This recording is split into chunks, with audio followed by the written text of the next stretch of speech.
갱년기 느끼셨어요? 저요? 아니 저 근데 진짜 농담 아니고 올해 건강검진을 했는데 테스토스테론 혈액 수치를 검사를 했는데 9.0이 나온 거예요. 근데 이게 10.0이 만점이래요. 꽤 높게 나온 거예요. 정말 신동엽 씨가 꽤 높게 나왔는데 6.0인가로 제가 알고 있는데 저 9.0 짱이죠. 짱이죠. 네, 안녕하세요. 마음살롱 살롱지기 정신과 의사 이광민입니다. 마음살롱이 2회까지 유튜브에 업로드가 됐거든요. 그래서 반성회 겸 저의 반성회 겸 봐주신 구독자분들의 반응 같은 걸 좀 보면서 약간 저도 어떤 방향으로 가야 될지 좀 생각해 보려고 합니다. 첫 번째 게 황혼이혼을 저희가 했고 두 번째 거 도박을 했거든요. 근데 저는 사실은 황혼이혼이 더 많이 나올 거라고 생각했는데 조회수는 도박이 더 많이 나왔어요. 그리고 사실 제가 이렇게 방송을 모니터링 했을 때 반성회를 해야 된다고 꼭 생각했던 게 도박편에서는 제가 발음이 너무 심각해서 제가 들으면서도 너무 민망했거든요. 중독을 중동으로 발음하는 건 좀 심하지 않았나. 청소년 도박 중동에 대해서 제가 사실은 말할 때도 좀 쪼가 있어요. 그럼에도 불구하고 같은 단어들 있죠. 그런 이상한 단어들을 제가 자꾸 반복해서 쓰는데 그거를 피디님께서 많이 떼주시거든요. 네, 근데도 많이 살아있습니다. 이것도 제가 반성하겠습니다. 그래도 제가 정말 깜짝 놀란 건 댓글이 너무 따뜻하셔서 제가 깜짝 놀랐습니다. 그래서 제가 피디님하고 작가님한테 이거 동원된 거 아니냐 했는데 아니라 그러시더라고요. 그래서 이거는 봐주시는 분들이 마음이 너무 따뜻하신 거죠. 예, 여러분들에게 너무 감사드리는 마음으로 이 4번째 방송을 시작하고 있습니다. 오늘은 갱년기에 대한 주제를 해보려고 하거든요. 그냥 일상이 점점 지루하고 재미없고 감정 기복도 좀 있고 마음도 좀 허한 것 같고 이런 것들이 혹시 갱년기가 아닐까? 이런 생각들을 하게 되죠. 오늘도 마찬가지로 사연으로 이야기를 시작해 보도록 하겠습니다.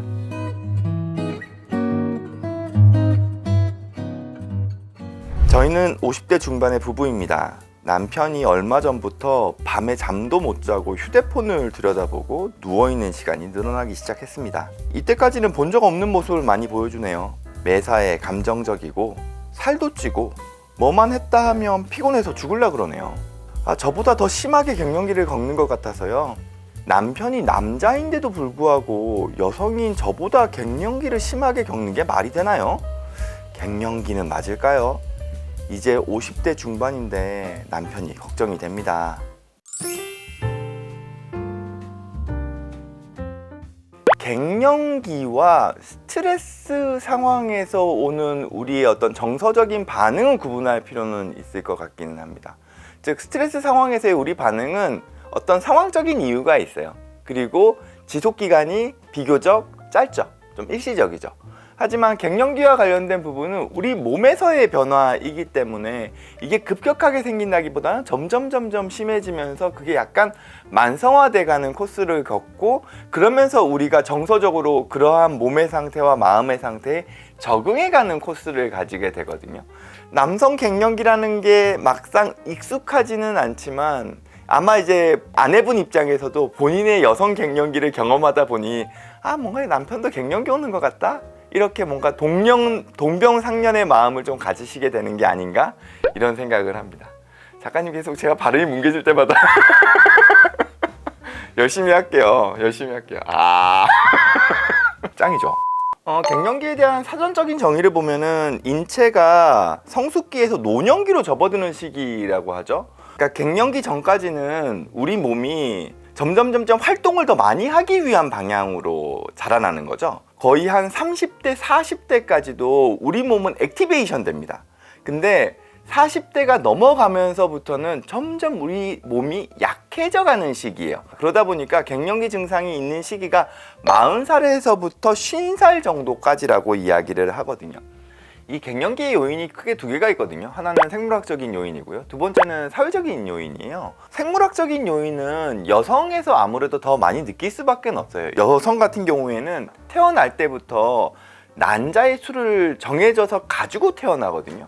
그 난자가 다 사용을 하게 되면 여성 호르몬은 그때부터 급격하게 줄어듭니다.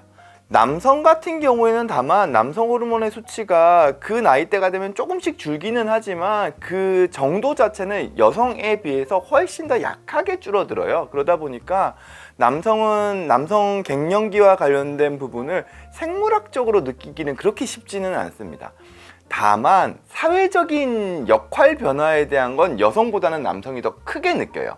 그래서 남성 갱년기 같은 경우에는 쉰 전후로 나타나는 경우가 훨씬 많은데, 그 시기에 내가 예전에 비해서 체력이 많이 떨어졌어, 내가 예전에 비해서 뭔가 남성적인 느낌이 많이 줄었어, 거기에 더불어서 내가 예전에 직장이나 사회에서 하던 역할에 비해서 그 역할이 이제는 내가 뒤로 약간 빠지는 듯한 느낌이야, 이런 거에서 오는 위축되는 감정이 남성 갱년기를 유발하는 경향이 더 큽니다. 2020년 대한남성과학회 대한남성갱년기학회에서 우리나라 40대 이상 남성 중에서 약 30% 정도가 남성 갱년기 증상을 경험한다라고 발표한 적이 있어요. 그러니까 30%면 3분의 1이기 때문에 꽤 많은 수에서 증상들을 경험한다라는 거죠.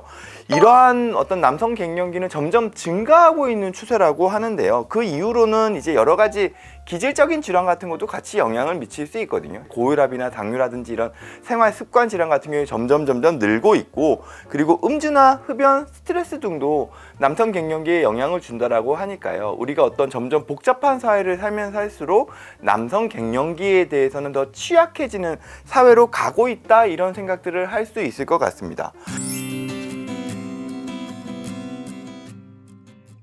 그러면 남성 갱년기가 어떤 증상들이 구체적으로 있는지 이 방송을 보시는 분들께서 혹시 나도 남성 갱년기 아니야? 이렇게 조금 생각을 하실 수도 있을 것 같은데요. 그러면은 제가 드리는 여러 가지 그 남성 갱년기와 관련된 증상들을 한번 들어보시고, 그 중에서 3개 이상이 해당되면은 남성 갱년기를 의심해야 된다고 하거든요. 그래서 한번 보시죠. 남성 갱년기 자가 진단입니다. 첫 번째는 이유 없이 피곤하다. 저 이유 없이 피곤한 것 같은데. 두 번째, 무기력하다. 세 번째, 체력, 지구력이 감소했다. 네 번째, 근육은 감소하고 뱃살은 증가했다. 이거는 생물학적인 요인이죠. 다섯 번째, 키가 줄었다. 여섯 번째, 운동 능력이 떨어졌다. 일곱 번째, 불면증 또는 과도한 수면 증상이 있다. 여덟 번째, 집중력이 현저히 떨어졌다.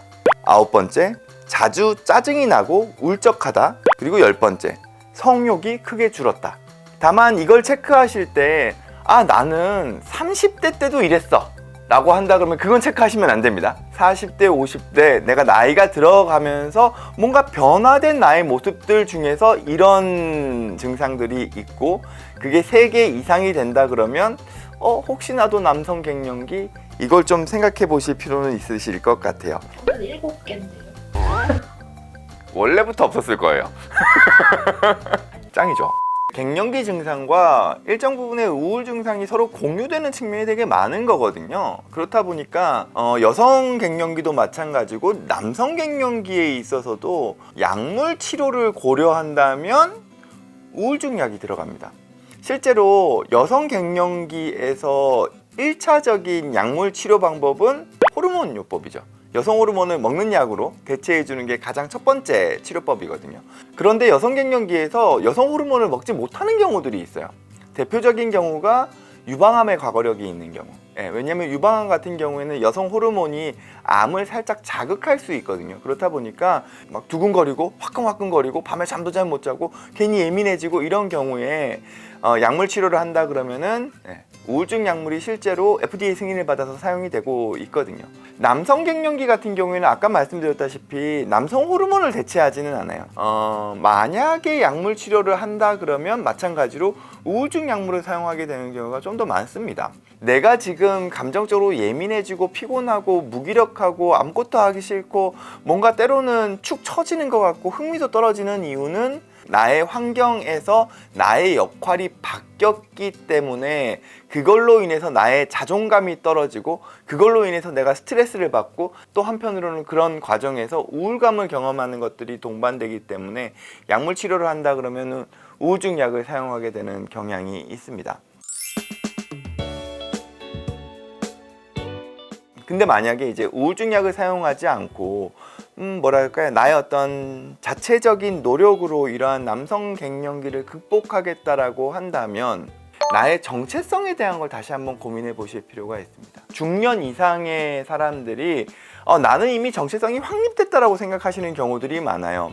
왜냐하면 과거의 심리 발달 이론, 정신 발달 이론에서는 정체성과 관련된 확립이 20대에 이루어져야 된다라고 얘기를 했었어요. 대표적인 경우가 에릭 에릭슨이라는 사람의 이론이죠. 지금은 그렇지 않습니다. 왜냐면 우리가 지금 평균 나이가 에릭 에릭슨 시대보다 거의 2배가 늘었어요. 거의 지금 100세를 바라보는 시대를 살고 있기 때문에 내가 40대, 50대라 하더라도 정체성에 대한 고민은 계속 해나가야 됩니다. 왜냐하면 내가 살아가야 될 날이 내가 살아온 날만큼이나 많아요.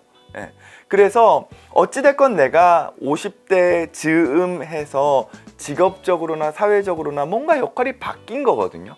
그 바뀐 역할에서 나는 어떤 의미나 가치를 추구하면서 나의 삶의 중심을 다시금 잡아갈 것이냐에 대한 고민이 동시에 필요한 거죠. 이제 그걸 놓쳐버리면은 이 남성 갱년기는 생각보다 되게 오래 가고 한번 떨어진 나의 의욕과 나의 자존감은 다시 일으켜 세우기가 상당히 어려워질 수 있어요. 그래서 만약에 상담적인 요소에서 도움을 드린다면 나는 앞으로 어떤 역할과 어떤 의미와 가치로 살아갈 것인가에 대해서 같이 고민하고 찾아가는 과정이 중요하다고 할 수 있겠죠. 오늘 어찌됐건 남성 갱년기와 관련해서는 이제 사회적인 역할 변화로 인한 갱년기 증상도 있긴 하지만 어떻게 하면 남성 호르몬 수치를 나의 일상생활에서 늘릴 수 있을지에 대한 팁을 좀 드리고자 합니다. 저도 남성 호르몬 수치가 낮기는 않기 때문에 남성 호르몬 수치를 높일 수 있는 가장 대표적인 방법은 기본적으로 운동이에요. 근력 운동이에요. 과거에는 운동을 권장할 때 유산소 운동을 참 많이 권장을 했었습니다. 하지만 지금은 그렇지 않아요. 나이가 들었어도 우리의 어떤 호르몬이나 생물학적인 어떤 활동성을 위해서 근력 운동을 상당히 많이 강조합니다.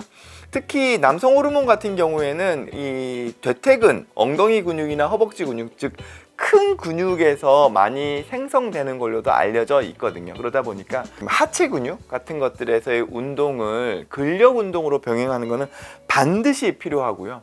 두 번째는 꼭 보양식이라기보다는 적절한 단백질과 지방식을 병행하는 게 참 중요합니다. 내가 다이어트를 하겠다라고 얘기를 하면서 이제 고기라든지 지방식을 철저하게 이렇게 절식하시는 분들이 있어요. 그렇게 돼버리면은 남성 호르몬 수치는 높이기가 쉽지가 않습니다. 세 번째는 이거는 논란의 대상이긴 한데 적절한 성적인 자극과 해소는 필요하세요. 이게 사실 의학계에서 꽤 오래된 논쟁이에요. 남성이 소위 말해서 사정이라는 방식으로 이제 정액을 배출해 냈을 때 이게 남성 호르몬에 어떤 영향을 주느냐, 즉 사정을 자꾸 하면 남성 호르몬 수치가 떨어지는 거 아닌가라는 이야기들이 있었거든요. 하지만 지금은 관계없다라고 얘기해요. 반면에 이건 있어요. 우리가 사용하지 않으면, 우리가 성적인 기능을 사용하지 않으면 우리 기능은 아무래도 약해질 수밖에 없어요. 그래서 적절한 성적인 자극, 그리고 그걸 적절하게 해소하는 것. 적절합니다. 적절이에요. 적절하지 않으니 아니고 적절하게 자극을 받고 적절하게 해소하는 것. 이건 필요하다고 생각을 합니다.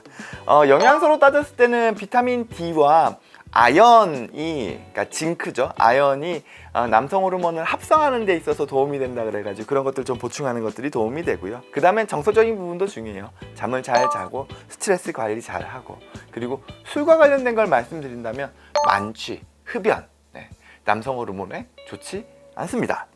네, 오늘은 남성 갱년기에 대해서 알아봤는데요. 여성 갱년기는 우리가 비교적 익숙하게 잘 알고 있지만 남성 갱년기 뭐지? 그리고 내가 이거 어떻게 대처해야지? 잘 몰랐던 분들에게 좀 도움이 되는 내용이지 않았을까 싶은 생각이 들고요. 그리고 저희가 이전 방송까지는 다소 좀 무거운 주제였다면 오늘은 그래도 제가 조금은 재미나게 풀어낼 수 있는 내용이어서 보시는 분들께서 좀 즐겁게 보시지 않았을까 생각도 드네요. 저희는 다음에 더 재미나고 또 좋은 주제 가지고 다시 돌아오도록 하겠습니다. 감사합니다.